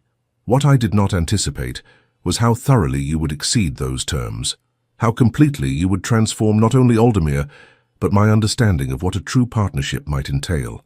Cecilia's heart quickened at the earnestness in his voice, but she remained silent, allowing him to continue. "These past weeks have shown me what we might accomplish together when acting as true allies. Your intelligence, your perception, your courage, these qualities were always present, though I was too blind to recognize them." He moved closer, his expression more open than she had ever seen it. "I find myself wondering what else I might discover about you, given the opportunity to truly know you as a husband should know his wife." The implication was unmistakable. Cecilia felt a flush rise to her cheeks, but she met his gaze steadily. "Are you suggesting a new arrangement between us, Edmund?" "Not an arrangement," he corrected gently. "A marriage, in every sense of the word. Not because duty demands it, or because society expects it, but because I have come to desire it. To desire you, Cecilia, not as the perfect Duchess, but as the extraordinary woman I have finally allowed myself to see." The confession hung between them, honest and vulnerable in a way Edmund had never permitted himself to be before. Cecilia rose from her chair, closing the distance between them until barely an arm's length separated their bodies. "You speak of desire," she said softly. "Is that all you feel, Edmund? Physical attraction now that you've deigned to notice me?" Edmund shook his head, a rueful smile touching his lips. "If it were merely that, this conversation would be simpler.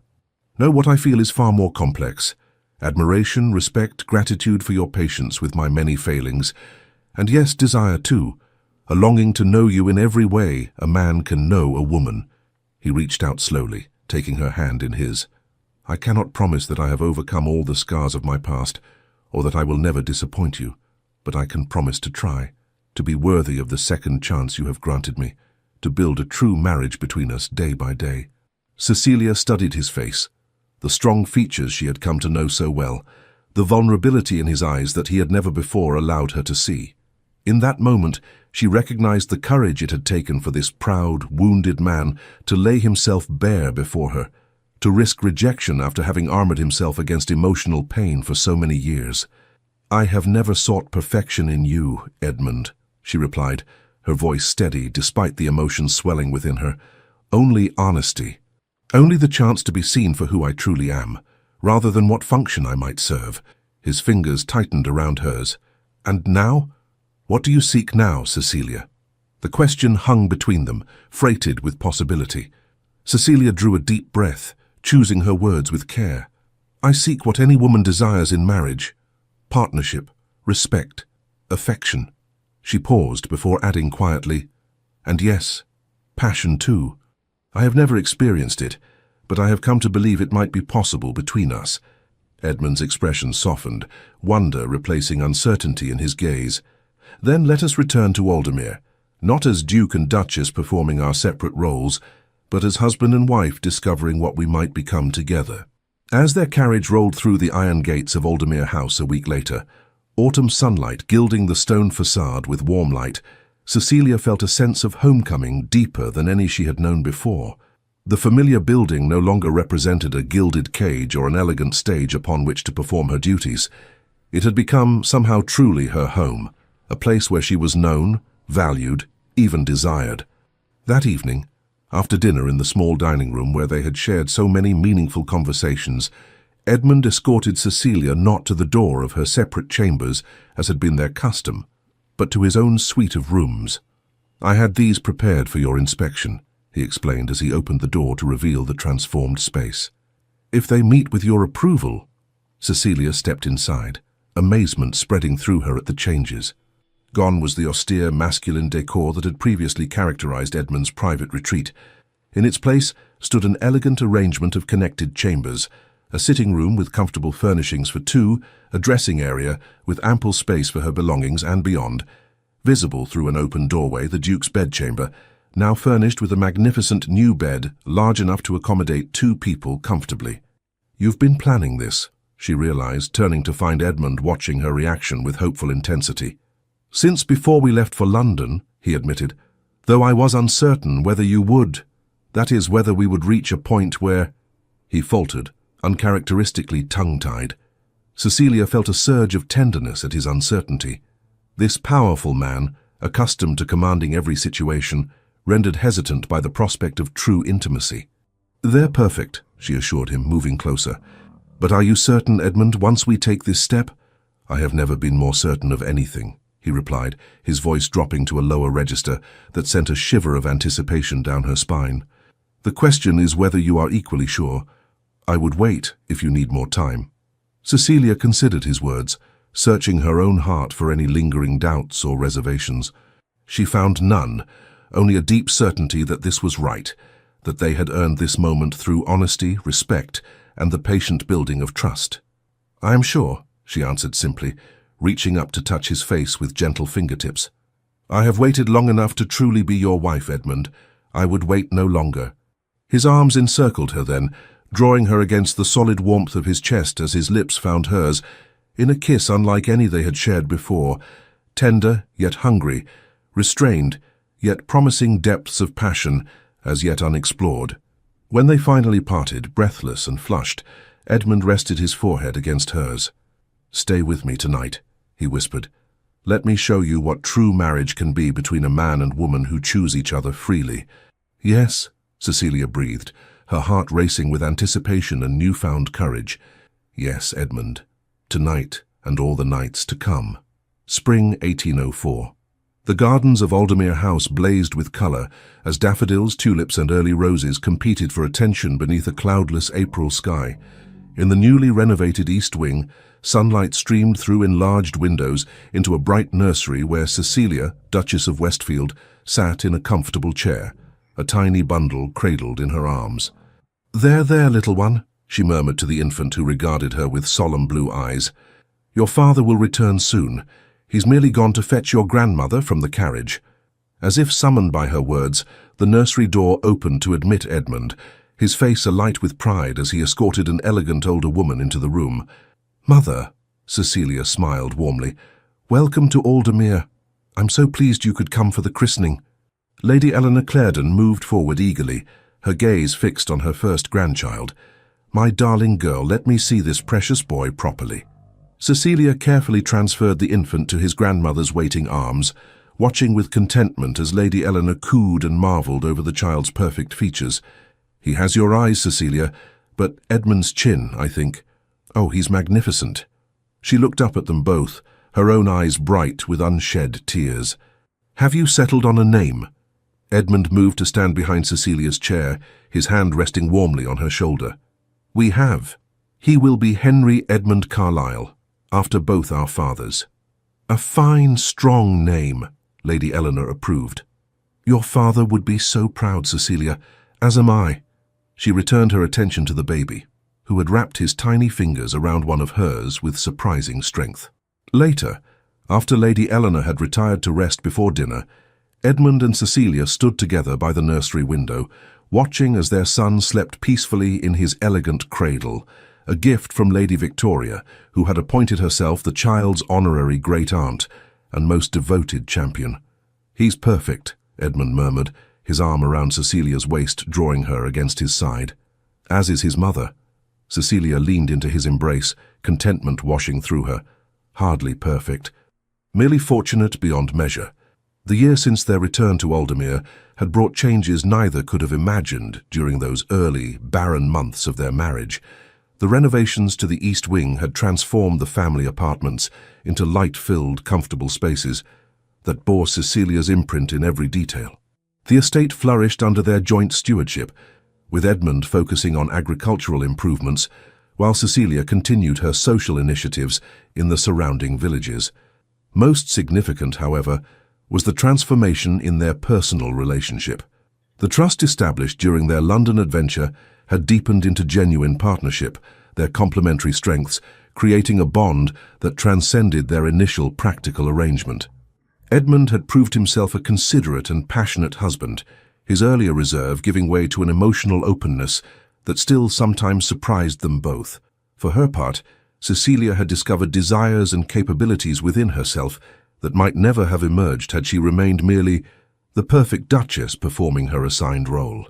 When she had shared the news of her pregnancy the previous summer, Edmund's reaction had been everything she could have hoped for: joy mingled with protective concern, pride tempered by humility at the responsibility they now faced together. Throughout the months that followed, he had remained attentive to her changing needs, often working from Aldermere rather than London to remain by her side. He had even invited Diana Barrington to visit them at the estate, a gesture of transparency that had further cemented Cecilia's trust in their relationship. The birth of their son 2 months earlier had brought them even closer. Edmund's wonder at the new life they had created together, matched only by his admiration for Cecilia's strength during the difficult delivery. "What are you thinking?" Edmund asked now, drawing her from her reverie. Cecilia smiled up at him. "I was remembering our beginning, how differently we understood our marriage then, how little we knew of what was possible between us." Edmund's expression grew thoughtful. "I was so certain I knew what I wanted. A suitable duchess to maintain appearances while I pursued my ambitions, nothing more." He shook his head ruefully. "I never imagined that in gaining a true partner, I would find everything I never knew I needed." "Nor I," Cecilia admitted. The quiet country girl who dreamed of a love match while accepting a marriage of convenience, who could have predicted she would find fulfillment in becoming not just a wife and mother, but a co-conspirator in matters of national importance. For their work with Diana had continued, albeit at a distance since the birth of their son. Edmund travelled to London when necessary, but many matters could be conducted through secure correspondence, with Cecilia often contributing insights gleaned from her extensive social connections. "Speaking of which," Edmund said, his tone shifting slightly, "I received a letter from Diana this morning. Lord Liverpool has requested our presence in London next month, a matter regarding French activities in the Baltic that apparently requires our particular expertise." Cecilia considered this. "The christening is next week, and Henry will be 3 months old by then. Perhaps it's time he was introduced to society, and to his godmother." For they had asked Diana to stand as godmother to their son, a decision that had raised eyebrows among those who knew only the public version of their association, but which felt entirely fitting to those who understood the truth. "Are you certain you're ready to return to London?" Edmund asked, his concern evident. "There's no urgency that would prevent Diana from handling matters alone for a few more months." Cecilia appreciated his consideration, but shook her head. "I am well recovered, and I confess I miss the stimulation of our work together. Besides," she added with a smile, "I believe it's important for Henry to understand from the beginning that his mother is more than merely a decorative accessory to his father's life." Edmund laughed softly. "No one who knows you could ever make that mistake, my love. Very well, we shall go to London after the christening. The Perfect Duchess and her imperfect Duke shall once again take society by storm." "Not perfect," Cecilia corrected him gently. "Simply complete, as I believe we were always meant to be had we only the wisdom to recognize it sooner." As if in agreement, little Henry stirred in his cradle, his tiny face crinkling momentarily before relaxing back into peaceful slumber, secure in the knowledge, however unconscious, that he was surrounded by love born not of duty or convention, but of genuine understanding and respect between his parents. Edmund drew Cecilia closer, pressing a kiss to her temple. "I may have married you by duty," he murmured, "but I remain with you by choice. Every day a choice I make with gratitude for the woman who refused to be ignored."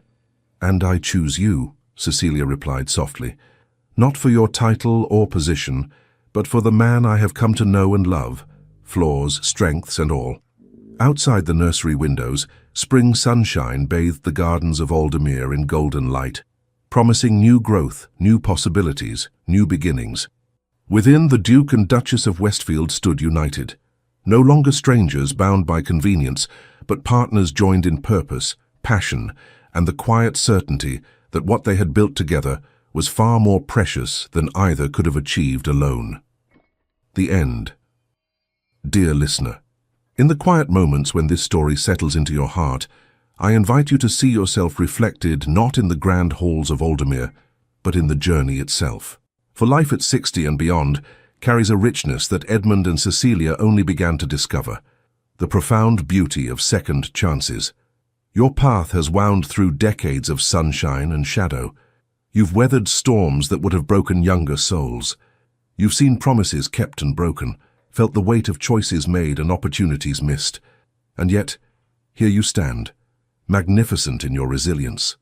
What Edmund learned in months you've gathered over a lifetime, that vulnerability is not weakness, but the deepest form of courage. That pride may shield us from pain, but also blinds us to joy. That recognition, truly seeing and being seen, is perhaps the greatest gift we can give one another. Tonight, as you rest your head, know that your heart, like Edmund's, may carry scars, but those scars have not diminished your capacity for warmth, for wonder, for renewal. Tomorrow brings not just another day, but another chance to unlock rooms in your life that have remained closed, to throw open windows and let light stream in, to recognize, as Cecilia did, that your worth isn't measured by others' perception, but by the quiet certainty of your own spirit. May you sleep tonight embraced by this truth. It is never too late to paint, to dance, to love, to forgive, especially yourself. The most beautiful transformations often happen when the world tells us our season has passed. But you know better. Your season is now, always now. And when morning comes, may you rise with the gentle power of someone who understands that the most profound strength comes not from never falling, but from rising again and again with grace, with purpose, with an open heart. Your story continues, and it remains, as it has always been, extraordinary. With all our gratitude, Legends of the Fall team, thank you for staying with us until the very end. If this story touched your heart, we invite you to like, comment, share, and subscribe to our channel. Your encouragement, truly from the bottom of our hearts, is what motivates us to keep telling stories filled with love, redemption, and breathtaking twists. At the end of this video, you'll see another suggestion from our channel. Click it to be surprised by yet another unforgettable and emotional tale. Thank you for being here. Legends of the Fall team.